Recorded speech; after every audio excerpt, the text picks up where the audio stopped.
আমরা একটা স্লোগানের কথা বলছি আজকে প্রধানত, জনতা না ক্ষমতা। আর একটা স্লোগান আমরা বোধহয় ভুলে গেছি, আজকে বলি নাই, ভুলে যাই নাই, কিন্তু আজকে বলা হয় নাই।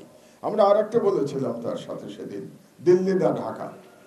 আমরা ভুলে গেছি না? আজকে কিন্তু আমরা একবারও বলি নাই দিল্লি না ঢাকা।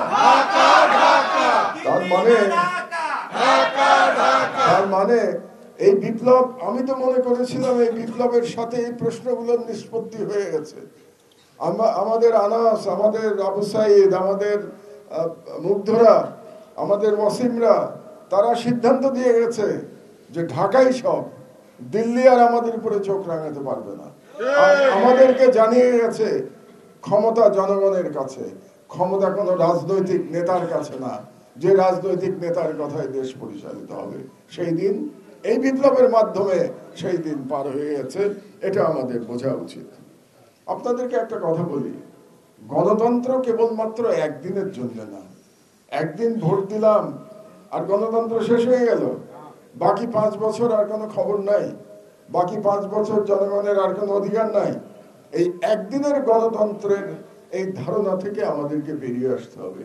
যদি সত্যিকার অর্থে আমরা জনকল্যাণমূলক এবং জনগণের প্রকৃত প্রতিনিধিত্বকারী একটা রাষ্ট্র গঠন করতে চাই, তাহলে একদিনের গণতন্ত্রের প্রক্রিয়া থেকে আমাদের বের হয়ে আসতে হবে, এই মানসিকতা থেকে আমাদের বের হয়ে আসতে হবে। একদিনের এরকম গণতন্ত্রের রেজাল্ট আমরা দেখি নাই শেখ হাসিনার মাধ্যমে। কারণ শেখ হাসিনা 2008 সালে, আমি এটাকে অবশ্য একটা পূর্ব পরিকল্পিত নির্বাচন বলি, ইংরেজিতে আমি বলি স্টেজ ম্যানেজড ইলেকশন। কেন আমরা সেটা অনেক ব্যাখ্যা দিয়েছি, আজকে আর আমি ব্যাখ্যা দিতে চাই না।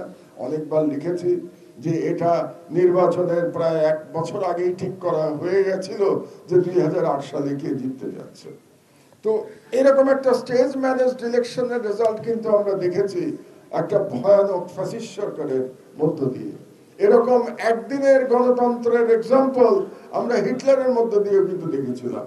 হিটলারও কিন্তু প্রথমে ক্ষমতায় এসেছিলেন, ইলেকশনে জয়লাভ করে ক্ষমতায় এসেছিলেন। কাজে আমাদের মনে রাখতে হবে যে একদিনের গণতন্ত্র আমরা মানি না, এটা আমাদেরকে বলতে হবে। আর একটা কথা আপনাদেরকে বলি, এই যে রাজনীতির মধ্যে একদিনের গণতন্ত্রের কারণে কি হয় জানেন? যে কোনো মূল্যে আমরা নির্বাচনে জিততে চাই। এই যে আমরা দেখতে পাচ্ছি গত কয়েকদিন ধরে প্রফেসর ইউনূসের সাথে বিভিন্ন রাজনৈতিক দল মিটিং করছেন, দেখলাম না? প্রধান 3টে শক্তি তো এখন আমরা বলি রাজনৈতিক শক্তি, বিএনপি, জামাত এবং এনসিপি, তাই তো বলি আমরা। তো এরা বিভিন্ন মিটিং করছেন গত কয়েকদিন ধরে। মিটিং এর উদ্দেশ্যটা কি? এটা খুব ইন্টারেস্টিং। মিটিং এর উদ্দেশ্য হচ্ছে যে ইলেকশনের সময় যেন আমাদের পছন্দের বা আমাদের সমর্থক প্রশাসন থাকে, এটা তাদের মিটিং এর উদ্দেশ্য।